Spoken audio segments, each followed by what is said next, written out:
আসসালামু আলাইকুম ছোট্ট বন্ধুরা, যারা আজকে পদার্থবিজ্ঞান পরীক্ষায় অংশগ্রহণ করেছিলে এসএসসি, বিশেষ করে রাজশাহী বোর্ডের।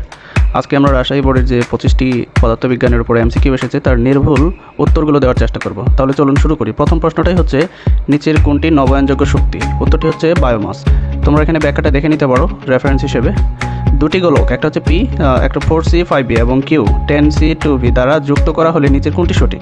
সঠিক উত্তর হচ্ছে গ, নিট আধানের পরিমাণ 14C হবে। 14 কুলম্ব।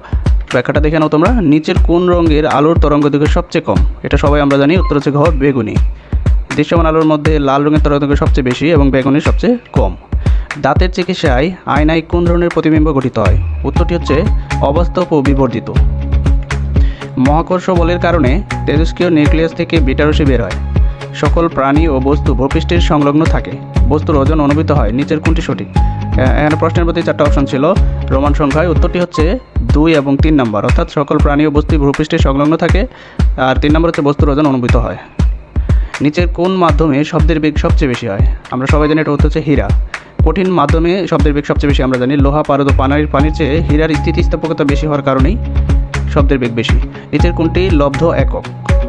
উত্তরটি হচ্ছে ঘ, জুল। ক্যান্ডেলা, কেলভিন এবং মিটার হলো মৌলিক একক, আর কাজের একক হচ্ছে জুল। এটা আমরা জানি অনেকেই। বায়ু ও পানিতে শব্দের বেগ যথাক্রমে 332 মিটার পার সেকেন্ড এবং 1493 মিটার পার সেকেন্ড। বায়ুতে শব্দের তরঙ্গদৈর্ঘ্য 0.2 মিটার হলে পানিতে শব্দের তরঙ্গদৈর্ঘ্য, এটা একটা ছোট্ট ম্যাথ। এই ম্যাথ 0.9 মিটার উত্তর। এখানে আমি সুন্দর করে উত্তরটি দিয়ে দিয়েছি, তোমরা দেখে নাও। নিচের কোন সমীকরণটি সঠিক? এটা অনেকেই জানি, 2 × s - ut = at²। ইলেকট্রোস্কোপ ব্যবহৃত হয় 1 নম্বর হচ্ছে চার্জের প্রকৃতি নির্ণয়ে, নাকি চার্জের অস্তিত্ব নির্ণয়ে?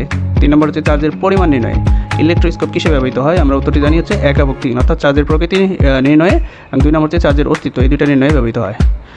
1 মিটার, 2 মিটার ও 4 মিটার লম্বা 3টি সুতা দিয়ে যথাক্রমে এ, বি এবং সি 3টি দোলক তৈরি করা হলো। বি দোলকের ভূপৃষ্ঠের দোলনকাল কত? এটাও একটা ছোট্ট ম্যাথ, 2.84 সেকেন্ড। এখানে উত্তরটি সুন্দর করে দেওয়া আছে, t = 2π√L/g। এই সূত্রটা অ্যাপ্লাই করলে তোমরা পেয়ে যাবা। আগের উদ্দীপকের ঘটনায় 1 নম্বর সি এর দোলনকাল বেশি, 2 সি এর দোলনকাল এ এর দ্বিগুণ, 3 নম্বর বি ও সি এর কম্পাঙ্ক একই। নিচের কোনটি? উত্তরটি হচ্ছে 1 ও 2। তোমরা দেখে নাও ব্যাখ্যাটা। বজ্রপাতের সময় বিদ্যুৎ প্রবাহের জন্য বাতাসের তাপমাত্রা কত হাজার ডিগ্রি সেলসিয়াস পর্যন্ত হয়? উত্তরটি হচ্ছে 20 থেকে 30। পাঠ্য বইয়ে দেওয়া আছে এটা। নিচের কোনটি মৌলিক বল? উত্তরটি হচ্ছে মহাকর্ষ বল হচ্ছে একটি মৌলিক বল। স্থির অবস্থান থেকে সুষম ত্বরণে চলমান কোনো বস্তুর বেগ সরণের বর্গমূলের সমানুপাতিক। আমরা যে ইয়াটা জানি, সূত্রটা b² = u² + 2as। অবাস্তব বিম্ব এখানে বলছে 1 নম্বর চোখে দেখা যায়, 2 হচ্ছে পর্দায় ফেলা যায়, উত্তল ও অবতল আয়নায় উৎপন্ন হয়। নিচের কোনটি সঠিক? উত্তরটি হচ্ছে 1 এবং 3 নম্বর, অর্থাৎ চোখে দেখা যায় এবং উত্তল ও অবতল আয়নায় উৎপন্ন হয়। 10 কেজি ভরের একটি স্থির বস্তুর উপর 50 নিউটন বল 10 সেকেন্ড সময় ধরে প্রয়োগ করা হলো। বস্তুটি 10 সেকেন্ড সময়ে কত দূরত্ব অতিক্রম করবে? উত্তর হচ্ছে 250 মিটার। উত্তরটি আমরা দেখে নেব, কারণ এখানে একটা সূত্র তোমাদের মনে রাখা ছিল, সেটা পারলেই পাবো। আগের উদ্দীপকের আলোকে, আচ্ছা এটা তোমরা ভালো জানো। 1 নম্বর হচ্ছে 10 সেকেন্ড পরে প্রান্তবেগ 50 মিটার পার সেকেন্ড, 2 হচ্ছে 20 সেকেন্ড পরে অতিক্রম দূরত্ব 750 মিটার, অর্থাৎ 750 মিটার। 3 নম্বর হচ্ছে 10 সেকেন্ডের কৃতকাজ 12,500 জুল। নিচের কোনটি সঠিক? উত্তরটি হচ্ছে 1, 2 এবং 3, তিনটি সঠিক। আগে যে উদ্দীপকটা ছিল তোমাদের প্রশ্নে। তরঙ্গ সঞ্চালনকারী কোনো কণার পর্যায়কাল বৃদ্ধি পেলে কি ঘটবে? উত্তরটি হচ্ছে কম্পাঙ্ক কমবে।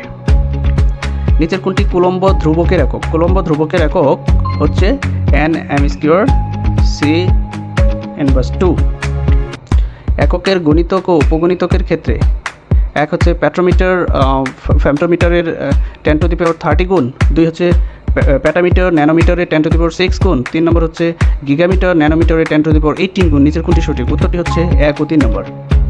আচ্ছা, এটা বোর্ড বইয়ের রেফারেন্স আমি দিয়ে দিচ্ছি, তোমরা দেখে নাও। নিচের কোনটি ক্ষমতার মাত্রা আমরা জানি ml² t⁻3। আচ্ছা, 10 কেজি ভরে একটি বস্তুকে 50 মিটার উচ্চতার এ বিন্দু হতে মুক্তভাবে পড়তে দিলে তুমি ভূমি থেকে 20 মিটার উচ্চতার বি বিন্দুতে বস্তুটির বিভব শক্তি কত হবে? উত্তরটি হচ্ছে 1.96 জুল। তোমরা উত্তরটা দেখে নাও। আগের উদ্দীপকের আলোকে তোমাদের ইয়াতে প্রশ্নে 1 নম্বর হচ্ছে গতিশক্তি বিভব শক্তিতে রূপান্তরিত হয়েছে। অর্ধেক উচ্চতায় গতিশক্তি মোট শক্তির অর্ধেক, নাকি 3 নম্বর বি বিন্দুতে বিভব শক্তি গতিশক্তির 2/3 গুণ? নিচের কোনটি সঠিক? উত্তরটি হচ্ছে 2 এবং 3 নম্বর। তোমরা ব্যাখ্যাটা পড়লেই বুঝতে পারবো। নিচের কোনটি ভেক্টর রাশি? ভেক্টর রাশি আমরা সবাই জানি, উত্তরটি হচ্ছে ওজন। ওজন হচ্ছে একটি ভেক্টর রাশি। আচ্ছা, এই ছিল 25টি প্রশ্ন আজকের। তোমার কয়টি প্রশ্নের সঠিক উত্তর হয়েছে তা তুমি অবশ্যই কমেন্টসে জানাবা। আর